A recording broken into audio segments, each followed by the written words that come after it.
होली का त्योहार सनातन संस्कृति का सबसे महत्वपूर्ण त्योहार है। यह हर्ष उल्लास रंगों के त्योहार के साथ ही साधना उपासना काम्य प्रयोग तंत्र प्रयोग टोने टोटके के लिए भी जाना जाता है। यदि आप अपने जीवन में किसी भी प्रकार की परेशानी से पीड़ित हैं और बहुत अधिक उपाय के बाद भी लाभ नहीं हो रहा है, तो इस वीडियो में आपको ऐसे कुछ उपाय बताए जा रहे हैं जिनके प्रयोग से आपको बहुत लाभ होगा। जैसे यदि आपको अपने घर में नेगेटिव एनर्जी का अनुभव होता हो या अपने व्यापारिक स्थल में व्यापारिक लाभ नेगेटिव एनर्जी से प्रभावित हो रहा हो, तो ऐसी स्थिति में आपको यह प्रयोग करना चाहिए। आपको होली वाले दिन भगवान नृसिंह का पूजन और उनके मंत्र जप के साथ ही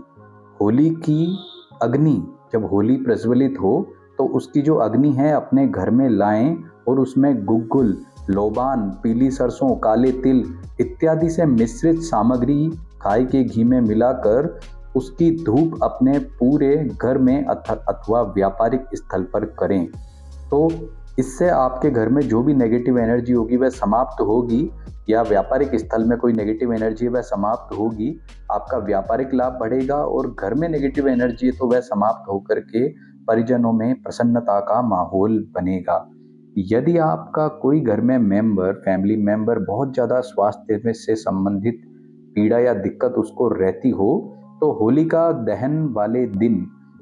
काले कपड़े में काले तिल और काले उड़द बांध करके, ये थोड़ी थोड़ी मात्रा में बांधें, और जब होलिका का पूजन करने जाएं तो उस समय वह अपने साथ में लेकर के जाएं और उससे पहले रोगी के सिर से 7 बार उसे उसार कर, यानी कि जो काले कपड़े में काले तिल और काले उड़द बांधे हैं उन्हें रोगी के सिर से 7 बार उसार कर ले जाएं और उसे होलिका में ही जो है छोड़ करके आ जाए, मतलब पूजन करने के पश्चात उसे भी होलिका में ही रख आएं। जैसे वो होलिका के साथ जलेंगे तो ऐसी स्थिति में जो वह आपका फैमिली मेंबर है, परिजन है, उसको स्वास्थ्य से संबंधित कोई भी ऐसी दिक्कत होगी जो कि नेगेटिव एनर्जी से है तो वह भी स्वतः ही समाप्त हो जाएगी। यदि किसी को बहुत ज़्यादा नज़र लगती हो तो ऐसे व्यक्ति को या बच्चे को तो होलिका प्रज्वलित होने के बाद में जब वह ठंडी हो जाए तो उसकी राख ला करके घर में रख लें और तांबे के ताबीज़ में भर कर उसे वह बच्चे को या जिसे भी व्यक्ति को बहुत ज़्यादा नज़र लगती हो उसे धारण करवाएं तो बहुत ही श्रेष्ठ लाभ की प्राप्ति होगी। यदि आपको अपनी नौकरी प्राप्ति में बहुत अधिक समस्याओं का सामना करना पड़ रहा है तो ऐसी स्थिति में होलिका दहन वाले दिन ये उपाय करें। इसके लिए श्वेतार्क, ये जो सफ़ेद आंकड़ा होता है, उसकी जड़ के 7 टुकड़े करें, अपने साथ ले जाएं और होलिका दहन के पश्चात उसकी उल्टी परिक्रमा करते हुए आग की जड़ का एक एक टुकड़ा होलिका दहन में डालते जाएं। साथ ही 7 परिक्रमाएं करें, मतलब जिस समय होलिका दहन हो उसके पहले ही आपका होलिका पूजन के समय वो 7 टुकड़े उसमें 7 परिक्रमा करते हुए डाल दें। तो इससे आपको बहुत ही अच्छा लाभ होगा और आपके कार्य क्षेत्र में जो भी दिक्कत या समस्याएं आ रही है उसका आपको श्रेष्ठ निवारण प्राप्त होगा।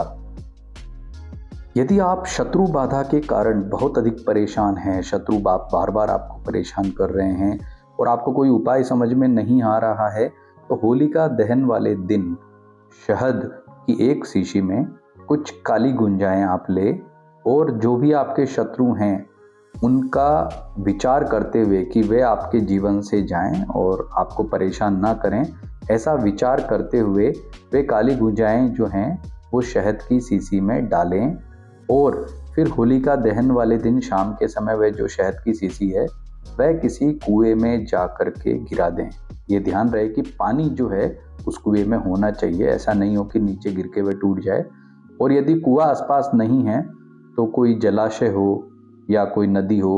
या कोई तालाब हो, ऐसे में भी आप वहां जा कर के उस शीशी को ये विचार करते हुए कि जो भी मेरे शत्रु हैं वह मुझे परेशान ना करें, इस विचार को करते हुए उस शीशी को फेंक दें। तो इससे आपको शत्रु बाधा में काफ़ी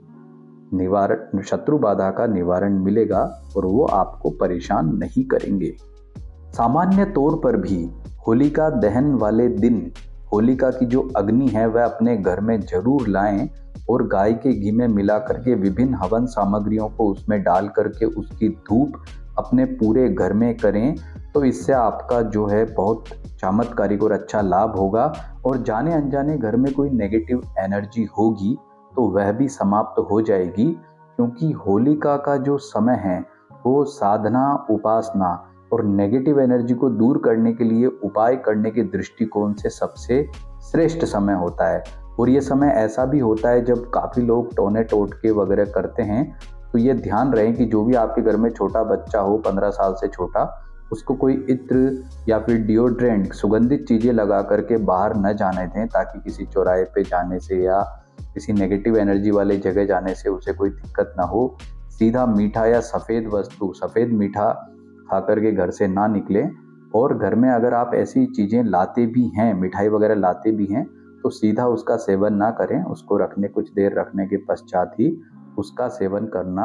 आपके लिए ठीक रहेगा।